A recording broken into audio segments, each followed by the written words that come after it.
mga panghitabo dinhi sa atong dapit.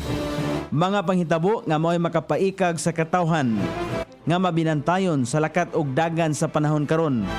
Itanyag ning istasyon DXSR ang 7 o'clock Breakfast News.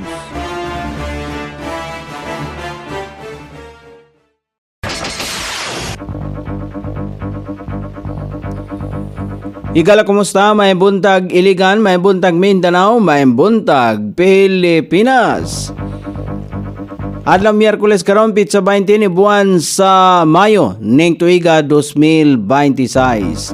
Sangan sa atoy station manager Pastor Ruben Sulapas kini ang inyong ka-SR Kabisaya Nunebi ang mahatod sa hanay sa balita sa Alas City.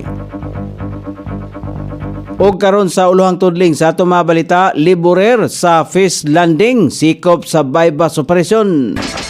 Oplan galugad sorpresa nga gi-drug test ang mga PWUD sa Barangay Tubod, mga nagpositibo ipailawom sa CBDRP. Reklamo sa mga tinunan sa emisyo gipaimbestigahan sa CHED. Attorney Tago andam mo cooperate sa maong investigasyon. Sa kauluhan, Representative Paulo Duterte midepensa sa reklamo kalabot sa flood control projects. DILG gipatinaw kung nganong dili maaresto si Senador De La Rosa. Jinggoy Estrada miapilar sa desisyon sa DOJ mahitungod sa iyaang kaso. Balita sa gawa sa nasod, usa ka mayor sa California gikasuhan sa korte tungod sa posibilidad nga siya usa ka espiya. Balita sa kinabuhing Kristohanon, usa ka Kristohanon sa Pakistan namatay tungod sa forced labor.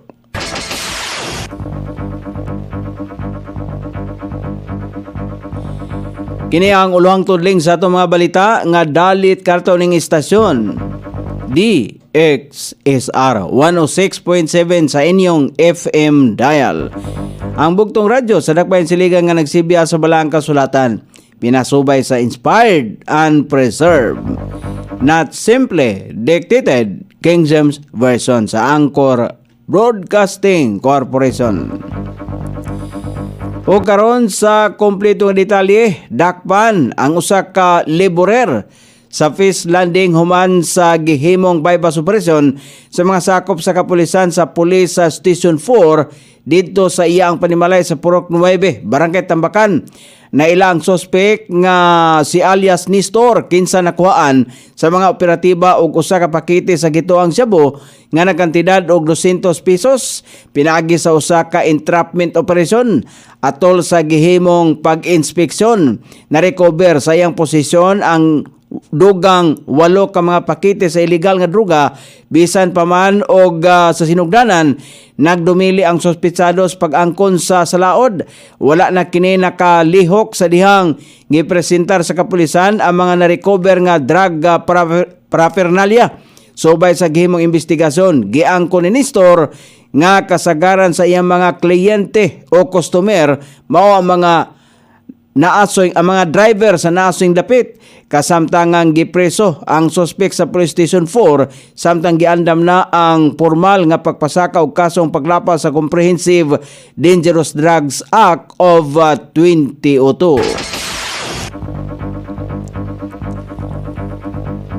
Gibisita sa Oplan na Galugad team ang mga persons who use drugs PWUD sa Barangay Tubod nga anaa sa drug sa watch list sa Philippine Drug Enforcement Agency, Philippine National Police ug Barangay Anti-Drug Abuse Council. Gidala ang mga PWUD sa barangay o gipailalom sa drug test. Ang mga nagpositibo gitudloan sa mga intervention nga kinahanglan nilang buhaton. Kagapong adlaw gisugda na sa ilahang kung ang ilaang intervention pinagi sa Community-Based Drug Rehabilitation Program kon CBDRP, diin tudloan sila nga maundang ang paggamit sa droga, lakip na nga itudlo kanila ang daotang epekto nini sa ilaang panglawas ug ang kaso nga mamahimo nilang atubangon. Tinguha nga masusi ang kahimtang sa mga PWD aron sila matabangan nga mabalik sa saktong dalan o makabaton og mas hayag nga kaugmaon. Gipanguluhan kini sa Iligan City Anti-Drug Abuse Council nga padayon nga naningkamot sa pagpusa sa illegal nga droga ning syudad sa Iligan. Gipaimbestigahan sa Malacañang pinagi sa Commission on Higher Education o CHED ang reklamo sa pipila ka mga estudyante kalabot sa bag-ong palisiya nga gipatuman sa administrasyon ni Attorney Paisalin na pangandaman tago sa Mindanao State University. Lakip sa mga reklamo sa mga estudyante ang giingong dili paghatag og travel authority aron makatambong sa mga academic activities o kompetisyon sa ubang lugar ang pipila ka mga medical ug agriculture students sa universidad. Sa iyang bahin, sumala pa ni Attorney Tago nga andam siya nga mo cooperate sa bisan unsang investigasyon nga himuon sa CHED o sa Malacañang aron mahibaluan ang tinuod nga kahimtang o kamaturan sa aligasyon. Dugang nini nga bukas ang iyang administrasyon sa dialogo aron matubag ang mga kabalaka sa mga estudyante o magpadayon ang maayong serbisyo sa universidad. Balita sa kauluhan, midipinsa si Davao 1st District Representative Paulo Duterte kalabot sa reklamong gipasaka ni ACT Teachers Party List Representative Antonio Tinio sa Ombudsman. Ang reklamo ang nagtumong nga paimbestigahan ang sumalapay irregularidad sa 121 ka flood control project sa Davao City nga nagkantidad og 4.4 bilyones pesos nga nagsugod pa niadtong 2019 hangtod sa 2022. Sa iyang pahayag, gipangutanan ni Duterte kung nganong dili pa imbestigahan ni Tinio ang mga engineers, kontraktor o guban pang politiko nga nanambigit sa mga maanumalyang project. Gibatikos usab niya si Tinio o gipahinumduman nga dili kalimtan ang tinuod nga mandato sa ACT Teachers Party List nga nakafokus sa pagduso sa mas taas nga level sa edukasyon. Sumala pa niya, mao kini ang mahitabo kung ang usa ka party list representative ang nakalimot sa iyang mandato. Ang ACT Teachers ang angayan nga nakatutok sa mga magtutudlo, mga lawak sa ringan, sweldo o sa kaugmaon sa mga estudyanteng Pilipino.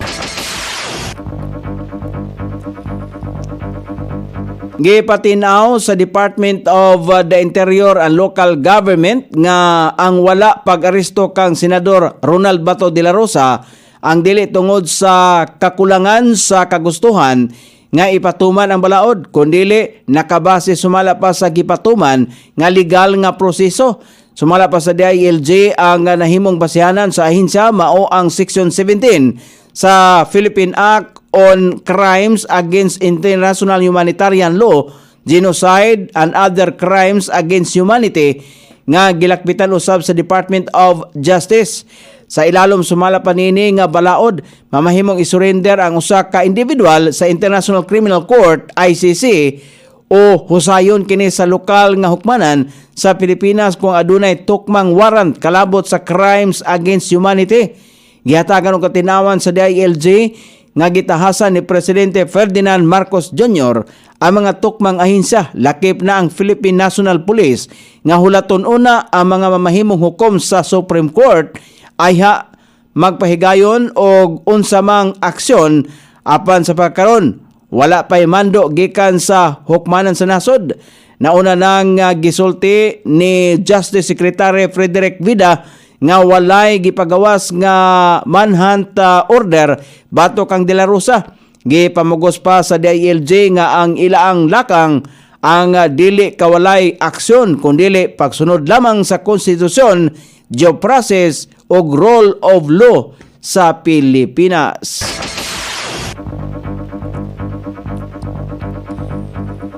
Nagpahayag og pagkadismaya si Senador Jinggoy Ejercito Estrada kalabot sa solusyon sa resolusyon sa Department of Justice mahitungod sa mga kasong gipasaka batok ngadto kaniya.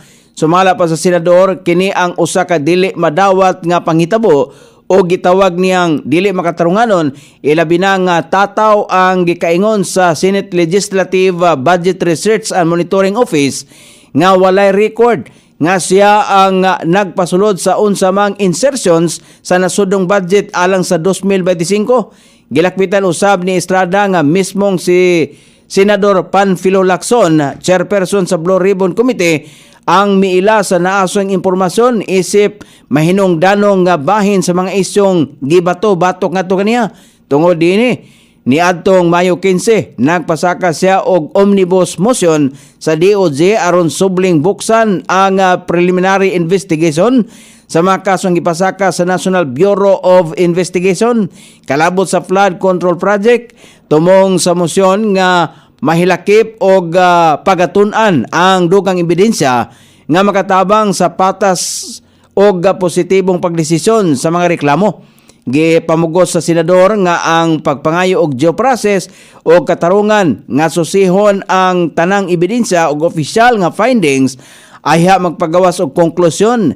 Bisan pa man ini gisiguro niyang magpabilin siyang nakafokus sa pagatubang sa mga aligasyon sa pamaagi sa saktong legal nga proseso og nagtuo siyang sa katapusan mopatigbabaw ra gyapon ang kamaturan nga suportado sa mga opisyal nga record.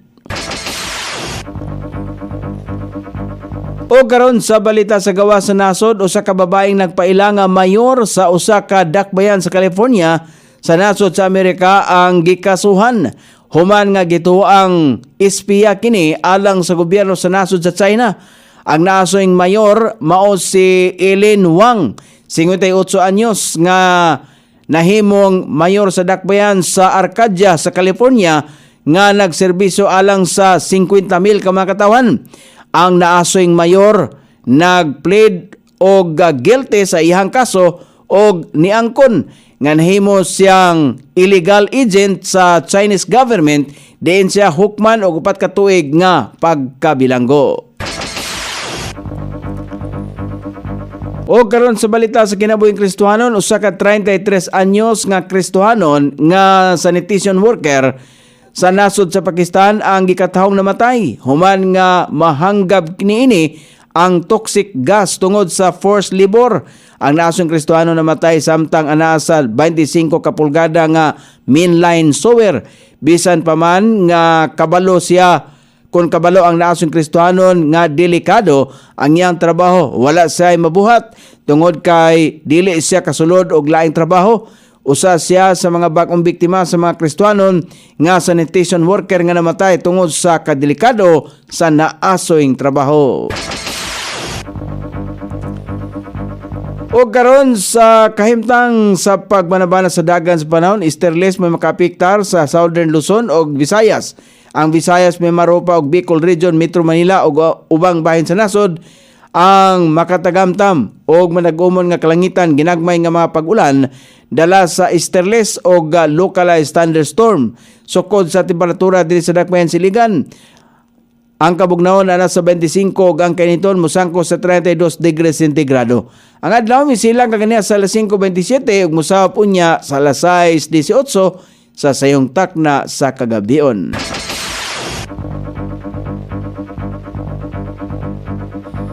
Inyong nabati ang kinatibuk ang hanay sa balita sa alas 7 nga dalit kanato ning istasyon.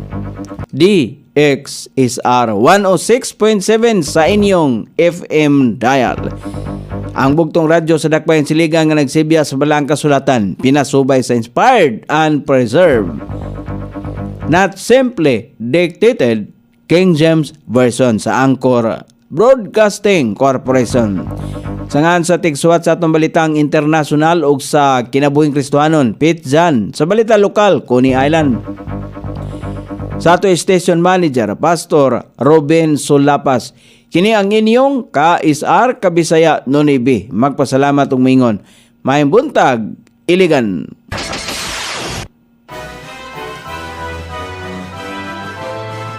inyong nabati ang 7 o'clock breakfast news hangtod na usab og mga adlaw sa samang takna o sa samang istasyon.